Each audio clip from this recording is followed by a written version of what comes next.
All good. Saat ini kita mau datang ke hadirat Tuhan, di mana sama-sama kita berkumpul di Wolonggong. Kita percaya pelayanan di tempat ini pasti akan lebih banyak lagi menjangkau jiwa-jiwa untuk kemuliaan nama Tuhan. Amin.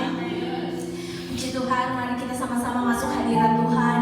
Kita berikan yang terbaik buat Tuhan pada siang hari ini, sebagai yang layak kita tinggikan, yang layak kita agungkan pada siang hari ini. Terima kasih Yesus Tuhan. Kami datang memuji-Mu. Mari sama-sama kita nyanyikan. Kau sungguh indah tiada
pujian kami. Dan percaya Tuhan di dalam pujian kami Tuhan ada kekuatan yang besar Tuhan, ada mujizat terjadi Tuhan.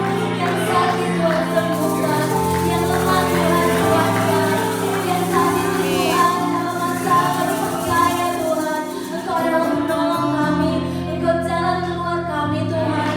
Kami tidak takut sebab Engkau Allah yang beserta dengan kami.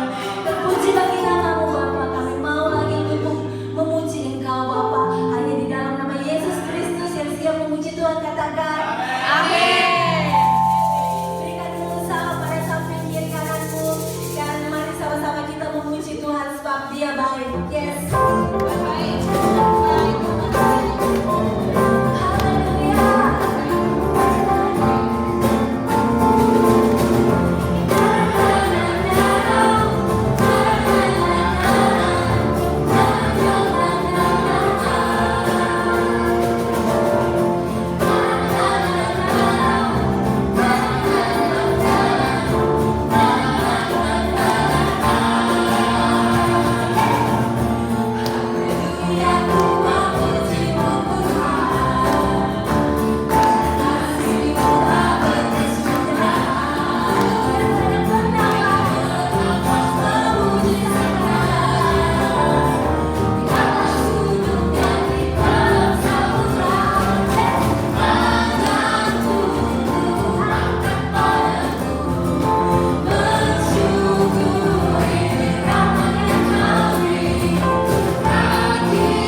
Jadi apa-apa itu kita jangan terlalu, boleh kita ngoyo tapi kita nggak boleh terlalu memaksakan diri gitu kan.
surga, kami mengucap syukur pada siang hari ini kalau kami boleh bersama-sama memuji dan memuliakan nama-Mu.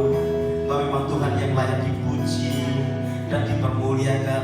Kami sadar Tuhan Yesus seringkali kami tidak memiliki iman yang teguh, iman yang tangguh. Tapi Tuhan banyak keadaan yang bisa mempengaruhi kehidupan kami. Tapi tahun di mana kami berjalan di dalam iman tahun ini, kami mau akhiri dan memastikan bahwa iman kami semakin hari semakin bertumbuh di dalam Engkau. Melalui persoalan, melalui segala permasalahan dalam kehidupan kami mau pastikan bahwa tahun ini kami mau memasuki nanti tahun yang baru dengan iman yang lebih kuat di dalam Tuhan. Terima kasih Bapak, siang hari ini izinkan ada pembelajaran firman-Mu di tengah-tengah kami. Beri pengurapan yang baru baik bagi hamba-Mu maupun sidang jemaat Tuhan. Biar hati kami seperti tanah yang subur yang merindukan akan taburan beri firman Tuhan yang akhirnya nanti akan membawa berkat yang besar bagi kehidupan kami. Kami berdoa mohon untuk kota ini ya Tuhan. Kota ini juga akan semakin dipenuhi kebaikan Tuhan dan kemuliaan Tuhan. Bahkan kalau ada orang-orang Indonesia yang mulai move ke tempat ini, mereka yang berdomisili di sini, kami berdoa di dalam nama Yesus, pemeliharaanmu kuat ya Tuhan, penyertaanmu kuat, bahkan Kau memberikan kesempatan bagi setiap anak-anak-Mu, khususnya orang-orang Indonesia di kota ini, untuk semakin beribadah kepada Tuhan, semakin diberkati oleh Tuhan, semakin dibawa kepada rencana Tuhan. Terima kasih Bapak, terima kasih. Siang ini kami mengikat setiap kuasa di udara yang mencoba mengalihkan perhatian kami dari kebenaran firman Tuhan. Kami mau katakan di dalam nama Tuhan Yesus, tidak ada bagian dari kuasa-kuasa kegelapan dalam pemberitaan firman Tuhan. Semua kami mempersiapkan diri dengan baik dan kami percaya firman-Mu penuh kuasa akan memberikan kekuatan yang baru, penghiburan, bahkan Tuhan akan memberikan pemulihan atas setiap kehidupan kami. Hamba-Mu berdoa seberapa banyak yang ada saat ini, biar sungguh-sungguh Tuhan hati kami semakin melekat kepada Tuhan dan cinta-Mu menjadi bagian kehidupan kami. Hamba berdoa dari awal sampai akhir pemberitaan firman-Mu, Tuhan dipuji dan dipermuliakan di dalam nama Tuhan Yesus. Kami berdoa dan kami mengucap syukur. Haleluya. Semua kita berkata amin. Bapak Ibu silakan duduk. Haleluya. Hari ini saya bersyukur karena diberi kesempatan untuk sharing firman Tuhan. Saya ingin berdoa, ingin membahas bagian firman Tuhan yang kita ambil dari Ayub pasal yang kedua. Kitab Ayub pasal yang kedua ayat 7 sampai 10. Hari ini saudara tidak saya manjakan, jadi hari ini saudara harus buka Alkitab ya. Biasanya kan sudah dicatat di situ ya. Oh ada. Masih saya nggak memanjakan tapi dia memanjakan saudara ya. Haleluya. It's okay. Ayub pasal 2 ayat ke-7 dan ke-10 ya.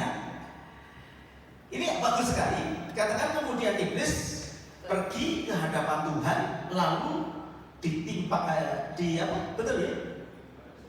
Lalu ditimpanya Ayub dengan bara yang busuk dari telapak kakinya sampai ke batu kepalanya.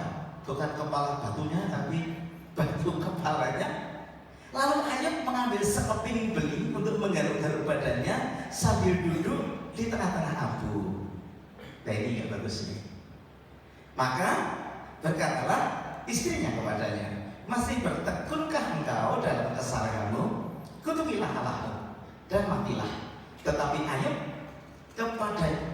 jawab Ayub kepada istrinya, engkau berbicara seperti perempuan gila.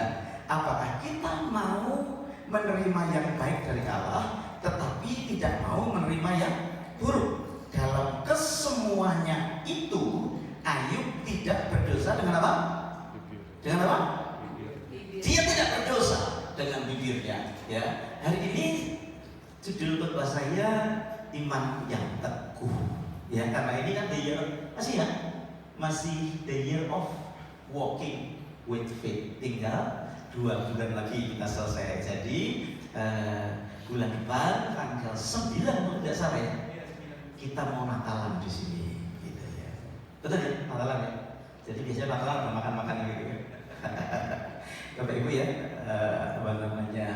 kita doakan supaya juga boleh menjadi kesempatan yang baik. Kita mengundang teman-teman Indonesia sini karena kita ada spesial acara yaitu Natal pada bulan depan. Kemudian memasuki tahun yang baru 2024 yang visinya sudah disiapkan oleh pemimpin di kota ini. Nanti kita sharingkan beberapa waktu yang akan datang. Hari ini saya mau sharing tentang iman yang teguh. Lawannya iman yang teguh itu apa? Nah, iman yang tidak teguh gitu ya. Kalau katanya panas ya tidak panas gitu ya. Iman yang teguh itu harus dari bagian khususnya bagi jemaat ini karena tahun ini adalah tahun berjalan dengan iman, ya toh? Kita harus memiliki iman yang teguh, tapi pada kenyataannya anak Tuhan itu imannya kurang teguh, gitu. Seperti Ayub ini dikatakan, kamu ini yang istriku, kamu sih cantik, tapi kok hanya satu, maunya yang baik saja, gitu. Jangan gila gitu loh, punya istri gila mau nggak saudara? Nggak ada kan kita. Tapi Ayub saya berkata, lebih kita orang gila, ya. Maunya yang baik saja, yang buruk tidak mau. Dalam hal ini Ayub imannya teguh banget. Dikerokin sama beling. Jadi badan itu kesakitan luar biasa. Dan Alkitab sebelumnya mencatat itu sebelum itu hartanya habis, 10 anaknya mati. Bencana luar biasa dialami. Tapi ketika istrinya berkata, kamu ya udah kutuki Allahmu saja, kemudian kamu mati. Ayub berkata begini, kamu kayak orang gila aja, maunya yang baik, itu ya, maunya yang enak. Kalau tidak enak kamu tidak mau. Saya mau tanya kepada saudara, Ayub imannya teguh apa? Aduh, sudah ini ngantuk bagaimana saudara? Teguh nggak dia? Teguh. Oke, saya kasih lagi ayat yang ketiga, pasal yang ketiga. Tuh pasal selanjutnya. Ayub pasal 3 ayat 1. Saudara terkecoh dengan tadi dikatakan dalam hal ini Ayub tidak berdusta dengan bibirnya. Perhatikan pasal 3 ayatnya yang ke-1. Sesudah itu Ayub membuka mulutnya dan mengkutuki hari kelahiran. Cuma sebentar loh. Teguh di sini jadi cuma 1 pasal. Ya, dia yang punya iman yang kuat berkata, istriku jangan gitu dong. Ya, kamu maunya yang baik saja. Sekarang di pasal yang ketiga, Ayub membuka mulut yang sama yang disampaikan kepada istrinya itu. Dia berkata begini, aku kutuki hari lahirku yang mulai sengkel. Lebih baik kalau saudara bacanya ada 24 ada 42 pasal Ayub ini. Tapi ketika saudara membaca itu mirip dengan episode di Netflix. Saudara itu kalau lihat Netflix kan, episode 1, 2, 3 gitu ya, dan tidak habis-habisnya dan saudara selesai. Saya berdoa Ayub juga diselesaikan cuma 42 episode, saudara. Nah di pasal yang ketiga ini Ayub berkata, kutukan Tuhan. Ya, dan saudara lihat di pasal 4 ayat pasal 5, pasal 6, pasal 7 tiba-tiba imannya menjadi bimbang. Tiba-tiba imannya jadi drop. Nah, saudara yang dikasih Tuhan, ada yang ada yang bisa kita rasakan dalam kehidupan kita. Itu satu kali itu bisa imannya tinggi banget, imannya kuat banget, imannya naik gitu ya. Rasanya dekat sama Tuhan, macam malaikat lewat sudah, pergi lewat gitu. Merenungkan sebentar dengar suara konser surga gitu. Rasanya tuh gitu ya. Tapi ada waktunya kita ini kayaknya jauh banget dari Tuhan. Gini ya, kadang kita ini bisa dalam sekejap saja dari punya iman sampai gak punya iman. Saya maksudkan, siapa yang pernah mengalami seperti itu? Merasa rasanya Tuhan dekat banget, gitu ya. Gak apa-apa, jauh dari istri, jauh dari anak, aku kuat, gitu ya. Istrinya datang, anaknya datang, malah rasanya berat banget. Jauh banget. Harusnya kan begitu ya. Suami istri itu kalau dekat itu kan harusnya semakin kuat. Amin ya. Amin. Amin. Jangan kuat, dekat malah lemes. Sudah. Itu bagaimana itu, Jess? Ya. Karena kita merasakan iman itu kuat banget. Tapi kadang jadi lemah. Petrus itu pernah alami gitu. Buat dia menerpakan kapalnya, tiba-tiba dia lihat ada bayangan putih lewat di atas air. Kemudian dia berkata ini, "Karena Engkau Yesus," gitu ya. "Tarik aku keluar supaya berjalan di atas air." Dan Alkitab mencatat 11 murid yang lain kagum dengan Petrus, karena Petrus berjalan di atas air. Iman yang kuat. Pencobaan datang. Tapi nggak sampai 1 jam kayaknya, Bu ya.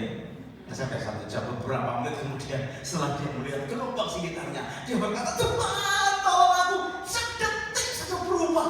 Imannya jadi menjadi lemah sekali sehingga dia masuk di dalam air. Bapak Ibu yang dikasih Tuhan, dia juga pernah begini. Orang lain boleh meninggalkan kamu Tuhan Yesus, tapi aku tidak. Gitu ya. Betul ya? Saya kalau sekarang sih gitu ya. Coba kita alami kayak Hamas dan Israel hari ini. Kita ada di pertempuran yang kayak begitu, ya. Israel kan mau dihapuskan dari peta dunia, katanya begitu. Oleh Hamas, betul ya, Pak? Jadi Hamas itu cuma mau menghapus yang namanya orang Yahudi, mau menghapus peta Israel, jadi tidak ada lagi orang Yahudi. Kalau ketemu sama orang Yahudi dibunuh juga nggak apa-apa, gitu loh. Cuma itu sih tujuannya. Dan itu rupanya sudah sejak zaman dulu. Di Alkitab tuh orang Yahudi sudah mau dihabisi sejak zaman dahulu ya. Udah berapa kali, zamannya Romawi, zamannya Yunani, zamannya siapa lagi? Itu zamannya Herodes itu juga ya. Herodes itu Herodes Romawi ya, Pak ya. Itu sudah sejak dulu itu orang Yahudi, anak yang berumur 2 tahun atau baru lahir matikan. Itu yang dimatikan orang Yahudi loh, ya. Berapa banyak zamannya Eropa, Hitler itu ada berapa 6 juta orang. Itu mau dihabiskan, dan memang sepertinya sudah habis karena diaspora pergi kemana saja. Orang yang mau tertinggal adalah orang yang dia itu mau dijadikan bukan Yahudi yang mau dijadikan bukan anak Tuhan yang mau, ya. Tetapi kita tahu orang pilihan Tuhan itu gak bakal habis. Diaspora kemana saja. Hari ini mereka mulai balik dengan gerakan Zionisme itu. Orang mulai kumpul lagi, ketemu ini, jadi bangsa namanya Israel. Sampai sekarang tidak mau dihabisi. Bisa habis gak? Bisa. Makanya jangan mengutuk bangsa Israel, karena dia umat pilihan Tuhan. Amin. Bisa nggak orang menghabiskan anak-anak Tuhan? Saya mau kasih ketahuan kepada saudara. Bisa nggak orang menghabiskan kekristenan? Nggak bisa. Nah ini kita mau belajar supaya saudara tahu bahwa kita perlu punya iman yang teguh. Karena nggak bakal, kita ini tidak bakal bisa dihabisi. Mau dibabat semakin melambat, katanya begitu. Ya toh? Mau ditekan malah jadi keju, saudara. Lebih enak, gitu. Karena kita ini umat pilihan Tuhan. Nah pada kenyataannya memang setiap kita mempunyai pengalaman imannya kadang tinggi, kadang rendah dalam waktu yang seketika. Kadang iman kita bisa naik, tapi seringkali turunnya tajam, saudara. Turunnya tajam. Nah Bapak Ibu yang dikasih Tuhan, kenapa sih orang tuh kok bisa imannya naik turun? Ya, kita kasih 3 alasan saja bagaimana iman ini kok bisa naik, bisa turun. Alasan yang pertama, dengar baik-baik, itu karena perkataan orang lain. Ya, apa? Perkataan orang lain. Yang paling sering membuat iman kita naik turun itu perkataan pasangan kita. Suami dengan perkataan istri, imannya bisa melorot, saudara. Istri mendengar perkataan suami, melorot langsung. Iya kan? Saudara, kalau kita ini dalam rumah tangga saja ya, kalau suami sudah, tadi kan masih ada pacaran nih seperti Puspa itu selalu kata-katanya selalu positif. Salah sih. Betul ya? Pakai baju jelek dia berkata, bajumu bagus gitu ya. Enggak nanti pun berkata, oh kamu keren. Gitu ya. Kalau pakai lipstick, sudah seger kamu. Begitu ya. Itu pacaran. Itu selalu positif, Pak. Jangan terkecoh. Ya. Karena belum dapat, saudara. Ya, belum. Tapi kalau sudah menikah, itu kata-kata itu seringkali membuat iman kita itu lebih banyak turun daripada naiknya. Ya toh? Istri sudah betul-betul kehilangan dompetnya, kemudian mobilnya mogok, begitu ya. Kan sudah seperti orang jatuh. Si suami ketika ditelepon bukan berkata, tenang sayang, aku akan datang persis pada waktu kita pacaran. Si suami berkata, gimana sekarang kau udah kasih tahu, jangan dipakai. Merosot saudara. Mending gak usah ngomong kalau susah gitu ya. Kalau susah gitu. Sama kan, suami udah banyak kempes, pekerjaan lagi sepi, pulang lemes. Waduh, sampai rumah nggak pintar cari uang, kayak begitu. Melorot terus. Bisa kan dibalikkan? Udah lemes, banyak kempes, nggak dapat uang, berkata, nggak apa-apa suamiku, Tuhan kamu saja yang mengalami ini. Aku tahu sebab besar suami hari ini lagi susah gitu. Aku melihat engkau lebih hebat lagi, bagus, tinggi lagi, mandi tadi baju pergi lagi kerja. Sudah sekali perkataan orang lain itu baru keluarga, belum kepada anak, ya toh. Anak dapat pelajaran nilainya kurang bagus, nilainya merah, banyak merah, bukan disebut, bukan dikasih kekuatan, malah anak siapa bodoh, begitu. Kita kan lihat anaknya dia, saudara, kayak maminya, gitu. Maminya bener kan? Waktu sendirian, maminya juga marah, bodoh, kayak papinya, gitu. Nah, maminya kan ketemu, lo kamu bilang saya, enggak, kayak opanya, gitu ya. Jadi anak ini bingung, saudara. Mana ada sih anak yang mau nilainya jelek? Pernah sih anak kan? Apakah pernah kita bangga, gua nilainya jelek? Enggak loh, kita ini sudah berjuang, tapi genetika. Kalau anak itu bodoh biasa, orang tuanya bodoh. Tahu nggak mau kakek neneknya? Kalau kakek neneknya malah kasih tahu deh pendetanya yang bodoh, saudara. Saudara dikasih tahu, itu kata orang bisa membuat iman ini naik, bisa membuat iman ini turun. Nah itu loh saudara, kataku. Hal yang kedua yang membuat orang itu memiliki iman yang naik turun itu sebetulnya persoalan masalah. Orang kalau kena masalah biasanya lemahnya turun. Contoh, kehabisan uang, masalah kan? Anak Tuhan itu kalau kehabisan uang, selalu saya kasih tahu kepada saudara, jadi anak Tuhan jangan sampai kehabisan uang. Ngomong sama sebelahmu, jangan sampai kehabisan. Caranya gimana? Ya makan separuh dari gajimu. Saudara kalau punya gaji jangan dimakan semua, separuh aja. Yang dimakan, yang diusahakan, yang separuh di mana? Simpen di tabungan. Ya kan ya? Kita itu nggak makan kalau punya uang tetap uang, tapi kita sudah makan kan yang nggak punya uang lemes lagi, saudara. Masalah persoalan bisa bikin iman kita naik turun. Salah satu contoh aja itu. Persoalan tidak punya uang, belum persoalan penyakit, belum persoalan tidak dapatkan pekerjaan, belum persoalan di rumah tangga, itu bikin iman kita lemah. Banyak orang berkata gini, masih ada Tuhan nggak sih? Loh, kok masih ada Tuhan nggak? Ya masih loh. Kalau nggak berhenti tuh, kamu punya nafas. Ya, masih banyak anak Tuhan mempertanyakan masih ada Tuhan? Masih. Tuhan itu masih ada. Saya kebetulan bertanya masih ada Tuhan nggak? Masih belum nggak bu, sudah di kuburan bersama. Masih anak Tuhan masih tanya masih ada Tuhan atau tidak? Itu masalah yang membuat iman kita jadi lemas. Ini sakit kok nggak selesai kok Pak. Ini persoalan kok nggak selesai kok Pak. Jangan takut, masih ada Tuhan. Nanti kita kasih tahu masalah ini berguna buat hidup kita. Yang ketiga, penyebabnya orang tidak punya iman atau imannya naik turun itu diintimidasi loh sama setan. tangan di atas, dosa, dosa, dosa. Intimidasi.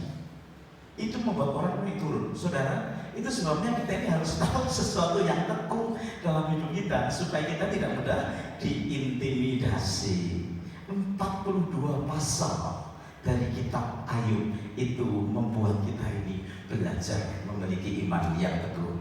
Ayub, ringkasannya Alkitab mencatat dia orang yang benar, orang yang saleh, kaya, mobilnya bagus. Betul. Zaman dulu mobil itu apa? Onta, ontanya bagus, ontanya banyak. Menurut saya dikasih aksesori ontanya Ayub. Ini bayangan saya. Dia kan orang kaya di timur, orang yang sungguh kaya. Ayub seorang yang selalu berdoa, anaknya 10, saudara, setiap hari gantian.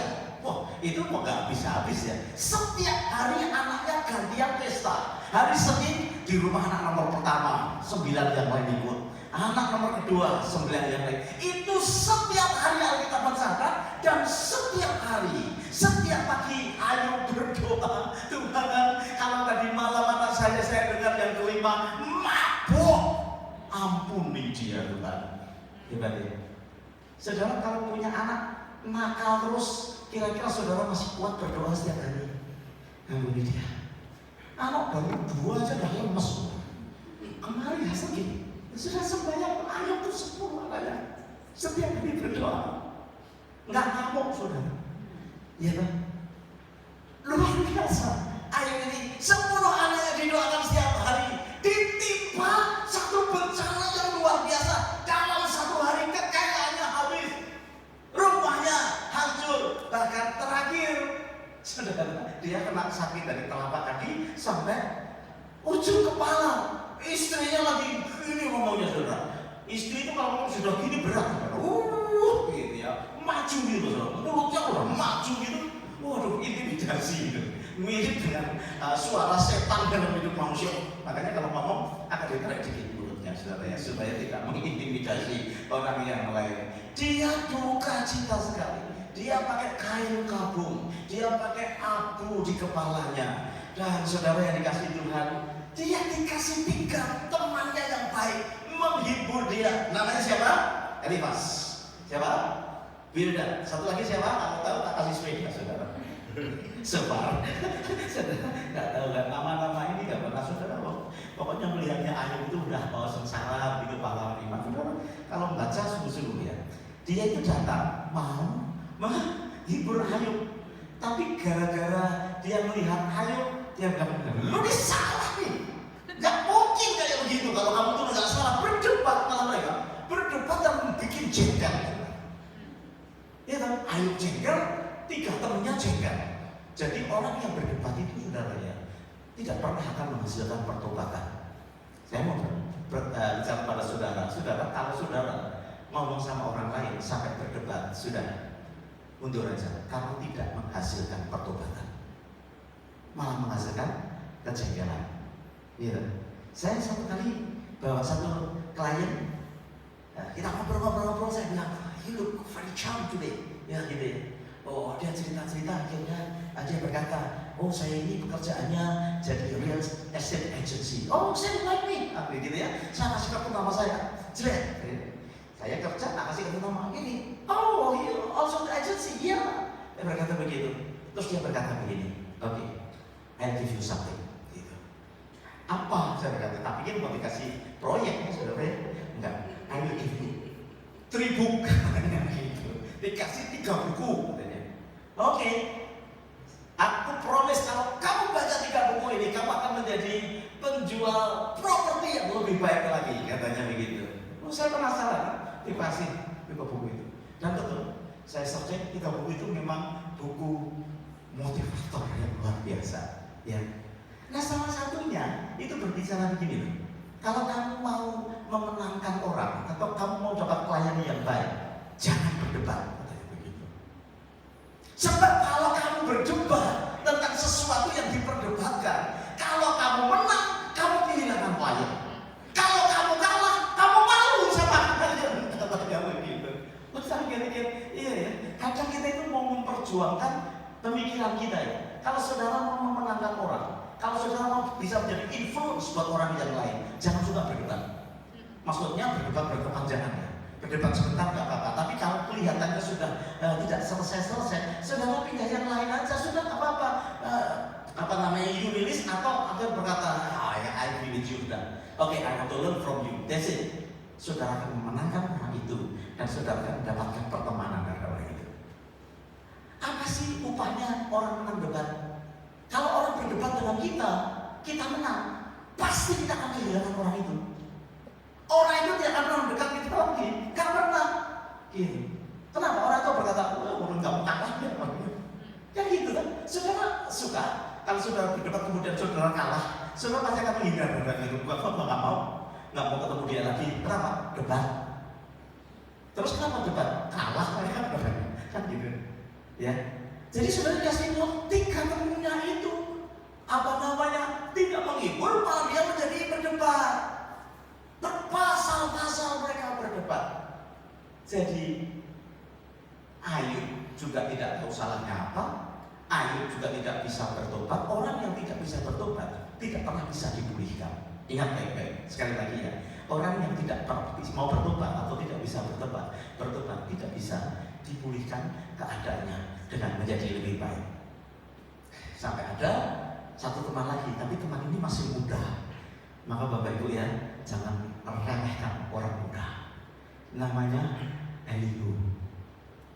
Elihu itu dia cuma dengerin aja ya. Jadi mereka berlima, Elihu itu dengerin, karena dia paling muda. Sampai satu kali dia menjelaskan tentang keberadaan Tuhan. Nah saat itu keberadaan Tuhan diterangkan dengan adanya ciptaan-ciptaan Tuhan yang saya juga sebenarnya nggak jelas. Ada udang Nil, kan ada di kitab Ayub membahas udang Nil, membahas buaya, Leviathan apa? Ada yang tahu? Ternyata bukan buaya, yang Leviathan itu jenis ular, saudara ya. Nah, dari situ malah justru Tuhan mulai membuka, karena yang bisa membuat orang sadar tentang keberadaan itu hanya Roh Tuhan. Nah, Bapak Ibu yang dikasih Tuhan, akhirnya Ayub disadarkan. 42 pasal kalau saudara membaca itu happy ending. Itu yang menyebabkan orang imannya naik turun. Betul ya? Yang pertama tadi apa? Perkataan orang lain. Yang kedua apa? Masalah. Yang ketiga apa? Intimidasi. Nah sekarang bagian yang terakhir, apa yang bisa menjadikan iman kita ini teguh? Ayat 42 ayat 1 dan sampai ayatnya yang keempat. Ayat pasalnya 42. Kita lihat sama-sama. Ayub 42 ayat 1. Haleluya.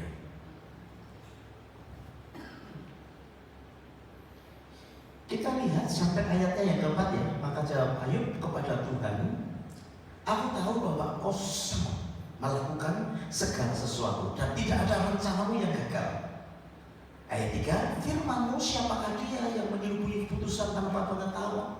Itulah sebabnya tanpa pengertian aku telah bercerita tentang hal yang sangat ajaib bagiku dan yang tidak aku ketahui. Ayat 4, firman-Mu dengarlah maka akulah yang akan berfirman, aku akan menanyai engkau supaya engkau memberi tahu aku. Bapak Ibu, kalau iman kita masih naik turun, ya dulu saya naik turun, tapi sekarang rada lumayan stabil, saudara ya. Kenapa? Ya karena perjalanan iman. Ya. Yang pertama, kalau saudara dan saya mau memiliki iman yang teguh, saya percaya kita harus memiliki satu dasar yang kuat. Alkitab mencatat bahwa orang yang bijaksana itu akan membangun rumahnya dan dia akan membangun dengan fondasi. Kalau fondasinya kuat, seperti dia membangun rumah di atas batu karang yang teguh. Kalau ada badai datang, dia akan tetap kuat.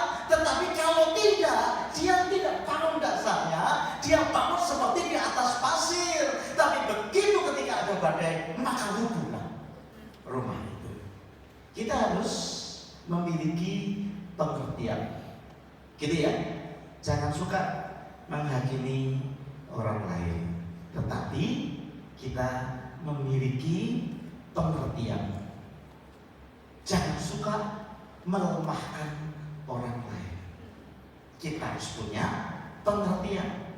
Lukas tadi yang saya sampaikan, Lukas pasal 6 ayat 47, tadi saudara bisa baca di rumah. Itu fondasi kalau orang mau membangun satu bangunan. Pengertian atau dasar yang kuat. 1 tambah 1 berapa? 2. Itu diajari. Kalau sekarang ada orang berkata 1 tambah 1 4, saudara mau ikut nggak? Ya kan? Itu fondasi. Itu satu dasar. 2 kali 2 4, 2 kali 2 itu sama dengan 5. Saudara akan berkata, ya deh 5 deh. Satunya dari mana? Iman. Nah, saudara yakin. Kalau saudara mau ujian 2 kali 2 ada 5, dan saudara berkata betul, pasti jawabannya salah. Karena 2 kali 2 itu 4, 1 tambah 1 itu 2. Saudara dikasih Tuhan tidak bisa diubah. Itu nyata, itu artinya kita punya pengertian yang teguh.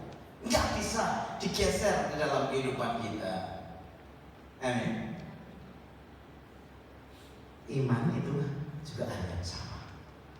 Kalau saudara membangunnya dengan fondasi yang teguh, saudara nggak akan pernah bisa naik turun. Betul? Halo? Dasar fondasi iman kita itu apa? Apa? Firman Tuhan. Betul ya?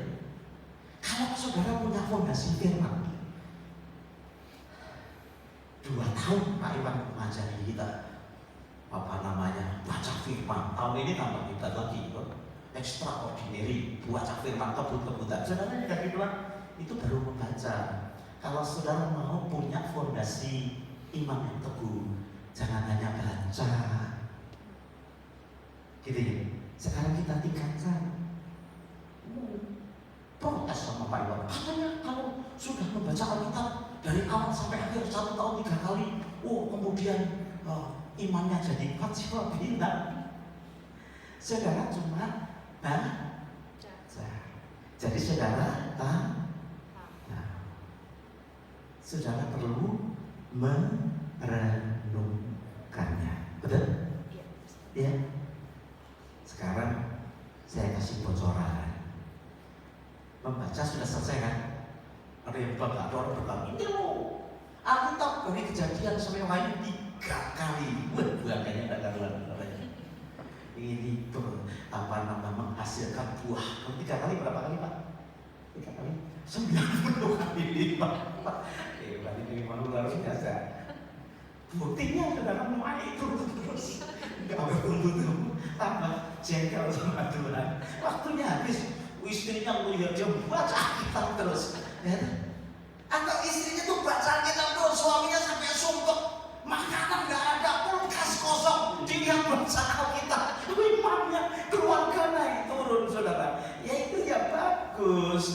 Jadi apalagi kalau Pak Iman lihat Bu Nur baca Alkitab pasti nggak sama marah dia, nggak nyuruh dia. Tapi kalau dia lihat anaknya nggak mandi, rumahnya berantakan, yang ngempet.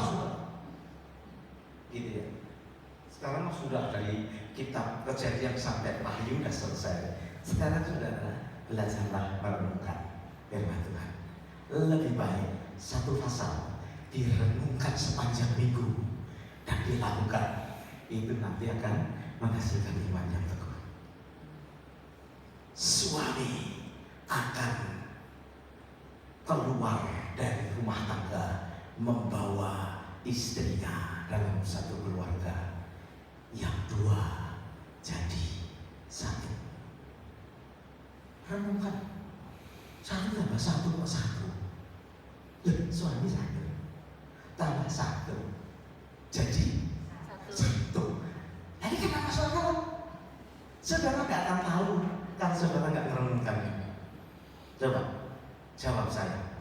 Bagaimana Alkitab berkata 1 ditambah 1 jadi 1? Bisa? Nanti kan mau menikah. Gadis Filipina, 2 bintang. Dia kebingungan, ini cantik ya, itu cantik gitu ya. Gimana? Merenungkan firman Tuhan gitu. Tapi orang menikah itu 1 tambah 1 jadi 1, nggak boleh 2. Tolong saya, tolong Pak Riyadi, tolong jelaskan bagaimana 1 ditambah 1 jadi 1. Ada yang bisa? Tapi kan masih enak jadi masih bisa diskusi. Nanti kalau jemaatnya sudah penuh ya nggak bisa diskusi, jangan bisa diskusi, sudah ya. Pak Aryan bisa menjelaskan saya kenapa 1 ditambah 1 jadi 1 di dalam keluarga itu? Karena sudah dipersatukan oleh Tuhan. Ya, sudah dipersatukan oleh Tuhan. Jadi kayak perangko sama amplop gitu. Sekarang isinya apa? Jangan. Jadi setengah gitu. Itu setengah. Harusnya kan efek terus. Istri di Indonesia, Pak juga di Indonesia, jadi 1 bukan kayak terus. Gitu kan? Kenapa dia duduknya sini, kecil sini, harusnya rapat Pak. 1 jadi 1, gitu ya. Sederhana ya. Itu kalau direnungkan begini loh. Suami dan istri 1 tambah 1 jadi 1. Itu harusnya begini. Masing-masing dikurangi setengah. Gitu. Jadi yang 1 yang suami itu dikurangi banyak. Apanya? Jahatnya, ngomelnya, pelitnya dikurangi sehingga jadi setengah, saudara. Nah istri juga begitu, dikurangi banyak, saudara. Dikurangi setengah. Jadi maksudnya gitu, kalau mau 1 tambah 1 jadi 1, yang 1 ini dikurangi, banyak dikurangi. Jangan gini, pokoknya aku begitu, kamu mau apa? Nggak jadi 1. Kecuali yang 1-nya mati. Yang 1-nya masih hidup jangan pakai pokoknya. Kalau aku mau gini, kamu mau apa? Enggak bakal jadi 1. Maka lumayan ya. Renungannya sedikit lumayan. Karena renungan yang lain dibuat Bapak Ibu. Nah, mari kita renungkan firman Tuhan itu. Baca sudah selesai, kita udah lewat 2 tahun yang lalu itu. Pak Iwan mengajari kita baca 2 tahun yang lalu. Dia susah, dia bikinkan programnya, dia dengarkan, dia bagikan. Kalau saudara sampai hari ini belum menyelesaikan Alkitab, hubungi dia, masih ada linknya saudara, masih ada linknya saudara. Tapi saya assume semua kita sudah baca dari awal sampai akhir sudah baca. Sekarang tambahkan apa? Merenungkan. 1 minggu merenungkan hal yang sama. Buat saya gampang karena komsel setiap hari.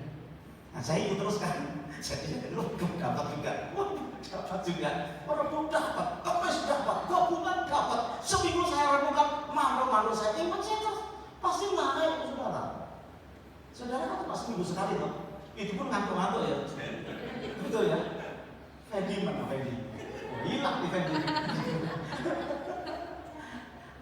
Makanya ya kalau komsel itunya dimatikan, videonya dimatikan, sudah dipastikan. Kalau tidak makan cemilan, minum kopi, ketiduran. Ayo Bapak Ibu yang dikasih Tuhan, saya mau beritahu, itu saat kita merenungkan. Ikuti aja, kita kan hybrid. Ya, bisa onsite, bisa pakai Zoom. Kurang apa tuh coba kita? Memfasilitasi untuk merenungkan firman. Buat saya gampang, setiap hari ikut konsol kok, bahannya sama. Gitu ya. Pasti dapat. Desa ngomong dapat, Aileen ngomong dapat, Abah Jayanti ngomong dapat saya. Dan saudara, saya sudah kasih contoh. Kalau konsel itu bawa tanda-tandanya itu saya publikly betul-betul saya nyatat di depan saudara. Gak ada yang niru sampai hari ini. Gak ada. Sampai saya ngomong apa? Gak ada yang niru Pak. Di depan mata mereka itu saya gini. Oh di sini. Catat di sini. Begitu selesai di sini. Ya mungkin saya kuno ya. Saya kuno saudara luar biasa baik sekali. Gitu ya Pak David ya. Kita ini sama umat Tuhan seperti begitu. Nah saudara, renungkan firman Tuhan, praktekkan, bicarakan, proklamasikan firman Tuhan. dua saja ya. Yang satu, miliki dasar yang kuat, dasar orang Kristen firman Tuhan. Renungkan dan lakukan, jangan sekedar dibaca. Ya, saya salut, saya bersyukur saudara habis-habisan. Ada yang kalau 1 tahun habis 2 kali, ada yang 3 kali. Dari kejadian sampai wah luar biasa. Saya kalau mengikuti saudara itu kurang, makanya saya bantu dengan audio Bible. Kalau audio Bible lumayan, sehari bisa 1 kitab habis lah saya. Ya, kadang 2 kitab habis karena kitab Yudas begitu lah, 1 pasal. Haleluya, cuma 66. Saudara, kita selesaikan. Nah yang terakhir, supaya kita bisa memiliki iman yang teguh, itu berdamailah dengan masalahmu. Saya suka itu. Suatu kali Pak Jokowi berkata gini, berdamailah dengan COVID. Waduh, COVID kok dia jadi berdamai? Waktu kita susah-susahnya gitu loh. Pernah dengar? Berdamai. COVID kan persoalan pada waktu itu. Tapi pemimpin negara kita berkata berdamai. Artinya jangan memusuhi, karena ada tujuannya. Nah masalah itu tidak ada tujuannya, persoalan tidak ada tujuannya di dalam kehidupan kita. Gini loh saudara, orang itu kalau perspektifnya salah, maka dia pasti akan misunderstanding. Yang tadi 1 tambah 1 jadi 1 itu harus perspektifnya sama. Harus perspektifnya sama. Kalau nggak sama ya benturan terus Bapak Ibu yang dikasih Tuhan. Karena orang kadang perspektifnya gini, kamu ini kok sakit nggak sembuh-sembuh, pasti dosa nih, persis itu. Yang dikatakan sama teman-temannya Ayu, kamu dosa apa? Udah nggak usah bohong sama teman deket gitu ya. Jadi dikorek terus sampai teman kita berkata, gue nggak salah apa-apa. Ya. Kalau kita melihat ada orang sedang terpuruk itu dalam pikiran kita, dosa apa sih dia? Memang semua masalah diakibatkan oleh perbuatan dosa. Memang dosa menghasilkan masalah. Tapi kalau seseorang masuk di dalam masalah, belum tentu dia berdosa. Contohnya Ayub. Ayub ini kebanggaan Tuhan. Dia nomor 1 di hadapan Tuhan pada waktu itu. Kamu dari mana, Blaise? Manggilnya dia Blaise ya. Blaise, kamu dari mana? Gitu. Dari keliling-keliling, walaupun area katanya begitu. Iya lihat kan, hambaku Ayub. Iya saja, Tuhan pagari semua. Tuhan pagari kekayaannya, kesehatannya, keluarganya. Coba dicabut itu pagar, pasti dia akan memberontak kepadamu. Begitu. Nah ini perspektif kita ini seringkali persoalan karena kesalahan, gitu ya. Ini sakit, ini pasti apa? Kadang dirinya sendiri disamakan. Aku salah apa sih? Sehari kena tiket 2 kali. Pernah tiket 2 kali apa nggak ada sih? Bapak Ibu, tiket speeding apa? Ada? Saya pernah dalam 1 hari kena tiket 2 kali. Yang 1 speeding, yang 1 traffic light. Habis saya adalah tiket berapa Pak? Speeding? Penaltinya berapa? Tergantung kecepatan. Apa yang enggak? 100. Kalau merah hijau 400. Saya lupa sih. Ini saya sengaja lupakan supaya saya nggak sakit hati. Kalau 1 hari, poinnya yang 1 kena 4, yang 1 kena 2. Kemudian hampir $800 dalam 1 hari. Kena. Kapan itu? Permulaan narik Uber. Itu pengalaman yang berat ya. Saya ini generasi pertama Uber saudara ya. Setelah itu teman-teman nyoba-nyoba gitu ya. Tapi pada waktu itu betul-betul tidak ada knowledge gitu ya. Sehingga mengalami sesuatu yang berat. Saudara dikasih Tuhan, belajarlah dengan masalah itu berdamai. Kenapa begitu saudara? Kalau kita itu memiliki satu perspektif bahwa masalah itu bukan diberi oleh Tuhan buat kita, tetapi Alkitab berkata diizinkan Tuhan terjadi atas hidup kita. Katakan bersama saya, diizinkan. Diizinkan. Kalau saudara sakit, itu artinya diizinkan sakit. Kalau saudara lagi susah, diizinkan lagi susah. Kalau saudara ditipu, itu diizinkan Tuhan untuk ditipu. Diizinkan, ya terserah Tuhan. Iya kan? Betul kan? Jadi Tuhan tidak pernah bikin kita seperti begitu, tapi diizinkan terjadi seperti kepada yang dialami oleh Ayub. Kenapa? Secara ringkas, masalah itu yang pertama membuat saudara dan saya memiliki pengalaman bersama dengan Tuhan. Ya, berpengalaman. Ya, makanya kalau saudara masih baru dengan Tuhan, ya masih pengalamannya sedikit. Betul nggak? Saya mau tanya kepada saudara, Yusuf dengan kakak-kakaknya lebih berpengalaman mana dengan Tuhan? Halo? Kakak-kakaknya Yusuf Ruben, coba gitu ya. Lebih berpengalaman mana antara kakak-kakaknya dengan Yusuf? Yusuf. Kakak-kakaknya lebih lama. Hah? Maka Yusuf itu diangkat jadi raja karena pengalaman bersama Tuhan lebih banyak, saudara.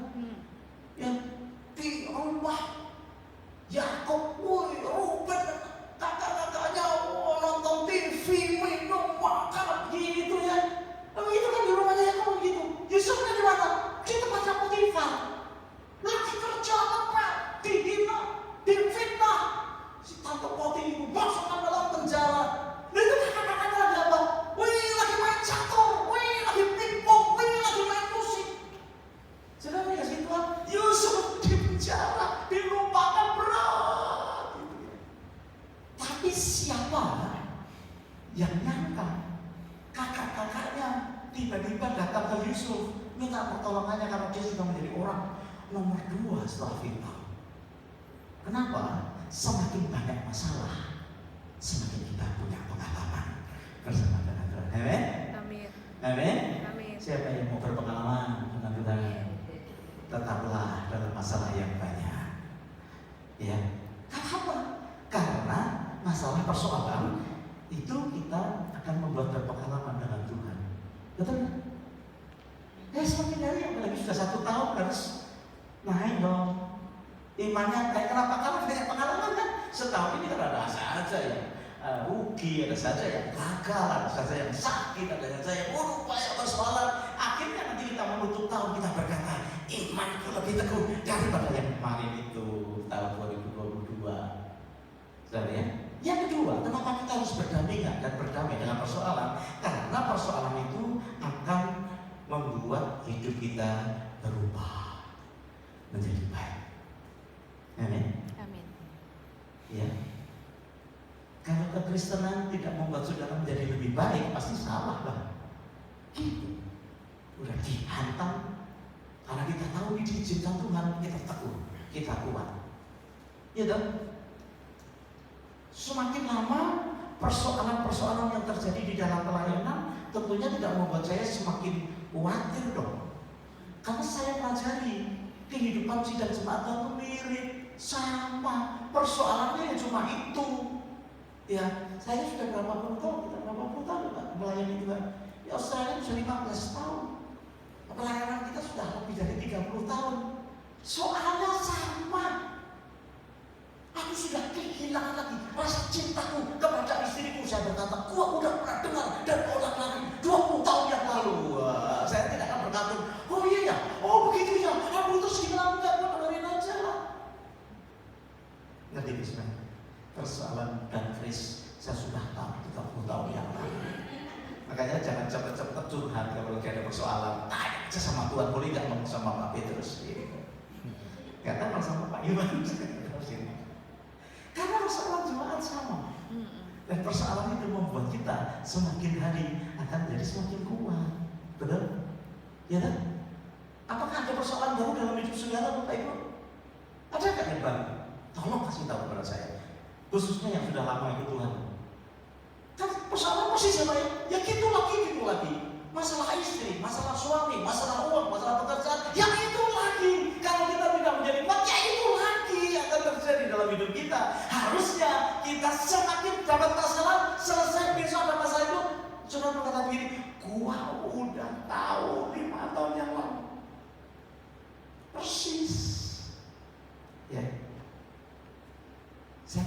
bisa tidur karena kredit card.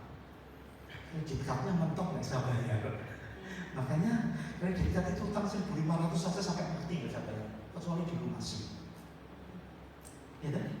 Sampai mati, saya pernah nggak bisa tidur. Ini bisa bayar gimana ya? Kalau pendeta sudah nggak bisa tidur karena kredit card, ngomong sama siapa? Boleh ngomong sama jemaat?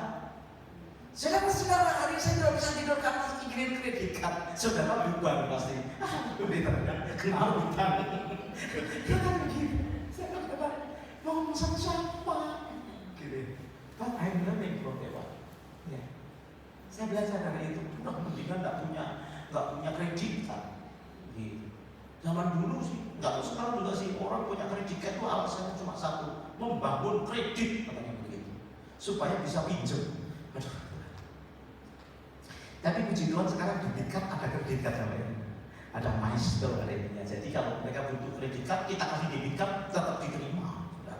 Kalau dulu mau nyewa mobil nggak bisa, pakai debit card nggak bisa, harus pakai kredit card. Gara-gara itu saya punya kredit card, saya mentok nggak bisa bayar, nggak bisa bangun terus nanti, nggak bisa bangun, nggak bisa tidur, mikirin kredit card. Tapi hari ini, ya saya nggak bisa, ya nggak mau. Kalau pakai kredit card ya lunasi aja. Pak gimana Pak? Ya saya sudah terlanjur. Ya. Bayarnya gimana? Potong tuh kredit card, potong dia udah langsung dipotong, bayar dikit-dikit, sampai lunas. Nanti saudara bisa mengatasi, misalnya seperti itu. Nah saudara, itu membuat hidup kita pasti lebih bagus. Yang terakhir, karena kita perlu berdampingan dengan persoalan dalam hidup kita, karena masalah persoalan membuat kita naik level. Amin. Anaknya 10 diganti sama Tuhan. 3 diantaranya paling cantik di kota itu, Yemima, Kesia, Karen, ya. Istrinya tidak diganti, tapi saya rasa istrinya omongannya sudah lebih baik lagi. Karena kekayaannya diganti 10 kali lipat, 2 kali lipat kebanyakan. Kekayaannya diganti 20 kali lipat, istri kamu delik sudah. Untanya semakin banyak, kekayaannya semakin banyak, dan saya percaya kesehatannya dipulihkan, kulitnya menjadi kulit seperti bayi. Waduh, si Ayu nggak ditulis sih. Ya kita coba bayangkan saya dipulihkan seperti begitu, ya. Wah si makan selfie terus ya. Seger, syuting di Korea. Saudara, saya punya teman pulang dari Korea, saudara. Saya datang ke gitu. Dia maksa syuting $3.000. Wah kencang saudara. Ada yang mau? Ada yang mau? Saya kasih alamatnya. Kencang. Gitu ya. Iya. Kuat berapa tahun? 3 tahun Pak. Oh berarti setahun 1.000. Bisa jadi Pak. Ayo Pak pergi ke Korea. Saudara dikasih Tuhan. Nah, saya percaya Tuhan kita adalah Tuhan yang besar. Amin. Itu sebabnya bisa mengatasi persoalan kita yang besar. Amin. Punya iman yang teguh. Saya selesai. Ayo kita doa sama-sama. Saudara kayaknya masih terus lihatin saya.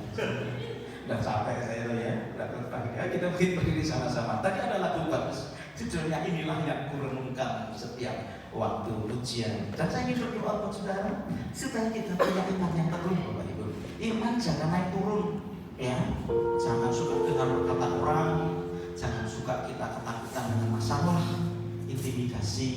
Firman Tuhan itu jelas kalau kita renungkan, saudara akan tahu kita ini orang-orang yang dipilih oleh Tuhan. Amin. Ya, teguh ini. Jadi Tuhan teguh. Saudara tidak akan pernah bisa teguh kalau nggak ngerti firman. Sungguh-sungguh dibaca pulang, renungkan setiap hari. Ku renungkan firman-Mu siang dan malam. Ku berat perintah-Mu dan ku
hanya berhenti kepada prestasi menyelesaikan Alkitab. Renungkan, Bapak Ibu yang dikasihi Tuhan, maka teguh kalau kau tahu kebenaran yang sejati. Bukan setiap persoalan yang kita alami diakibatkan karena kesalahan kehidupan kita. Hari ini kita belajar tentang seorang yang dipandang Allah saleh, hidup benar, tapi diizinkan Tuhan untuk mengalami persoalan yang berat. Sampai hampir imannya kandas. Tapi kita tahu di fase yang terakhir Ayub mengerti akan kebenaran firman Tuhan melalui pengalamannya secara pribadi. Persoalan membuat engkau dan saya berpengalaman dengan Tuhan. Persoalan membuat saudara dan saya semakin kuat dalam berharap kepada Tuhan. Dan persoalan masalah menjadikan saudara mengalami peningkatan iman. Kalau tahun ini kita akan selesai dengan walking by faith, saya berdoa kondisimu semakin teguh dibandingkan tahun yang lalu. Kalau ada di antara saudara berkata, doakan saya Pak hari ini, saya mau memiliki iman yang teguh ini. Saya berdoa buat saudara supaya tidak mudah diombang-ambingkan, supaya saudara dan saya tidak memiliki perspektif yang berbeda dengan firman Tuhan. Nyanyikan lagu ini, kau angkat tanganmu di hadapan Tuhan. Saya ingin saudara dan saya memiliki iman semakin teguh di hadapan Tuhan, karena iman mengalahkan dunia ini. Haleluya.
kesukaan yang baru buat umatmu di tempat ini, merenungkan firman.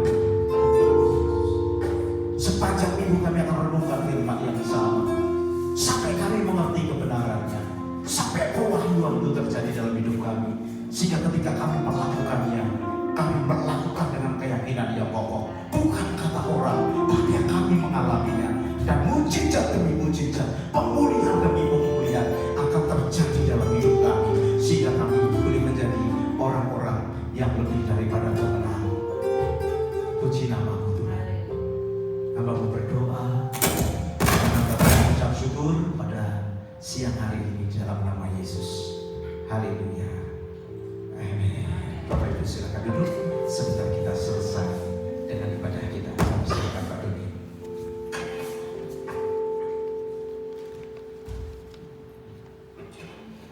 Shalom semua, siapa yang terberkati pada siang hari ini? Amin. Bagian tangan.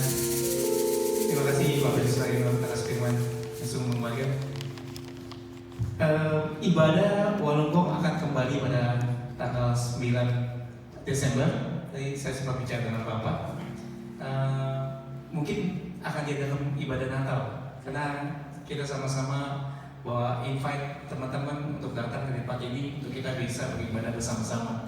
Kita penuhi bangku yang kosong, kita berdoa untuk itu, karena kita percaya di GKI Penuai mempunyai visi bahwa walk by faith di tahun ini. Kita belajar mengenai sepanjang tahun kita belajar mengenai iman. Kita belajar pada hari ini tentang iman seorang Ayub. Ya, pertanyaannya, masalah pergumulan hidup lebih besarkah atau pertolongan Tuhan lebih besar?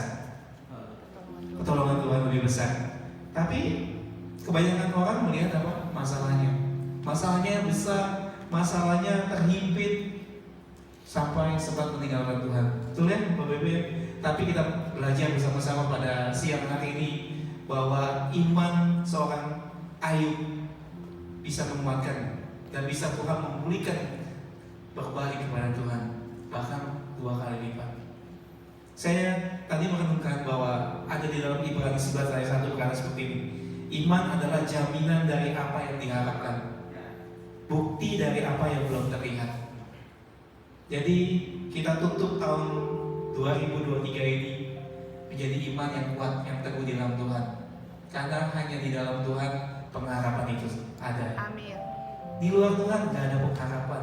Di luar Tuhan tuh nggak ada jalan keluar, nggak ada. Ada jalan keluar tapi menyesatkan.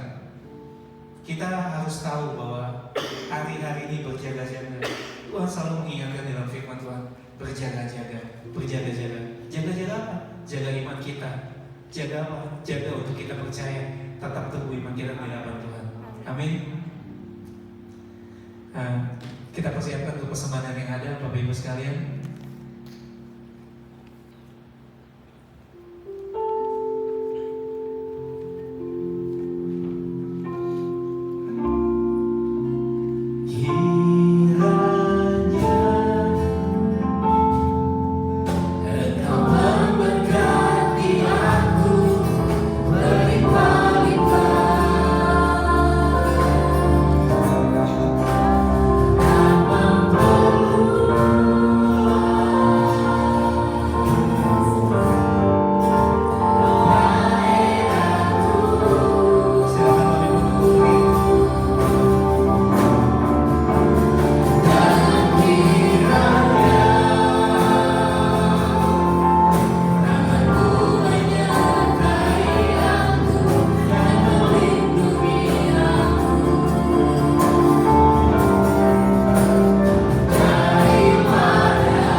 Segala puji syukur Tuhan, kami bawa kehidupan kami ke dalam tangan-Mu Tuhan. Kau sertai ibadah GKI Penuai Walonggong ini Tuhan. Dari awal pertengahan hingga akhir ini Tuhan, Kau berikan kekuatan Tuhan, iman yang teguh di dalam setiap kehidupan kami Tuhan. Anak-anak-Mu Tuhan, karena kami percaya hanya di dalam Engkau ada pengharapan yang hidup. Hanya di dalam Engkau Tuhan, kami bisa melihat mukjizat-mukjizat terjadi Tuhan. Hamba berdoa Tuhan pada siang hari ini Tuhan, Kau kuatkan yang lemah Tuhan. Biarlah Kau hibur yang susah pada saat ini Tuhan. Kau berikan pengharapan yang baru Tuhan. Amin. Dalam setiap kehidupan kami anak-anak-Mu Tuhan. Untuk kami terus Tuhan melihat bahwa ada Yesus, ada Tuhan yang hidup di dalam kehidupan kami Bapak. Terima kasih Bapak, terima kasih Roh Kudus.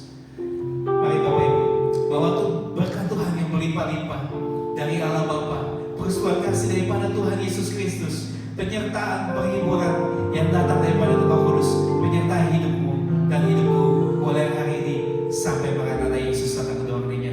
Di dalam nama Yesus, kami berdoa, kami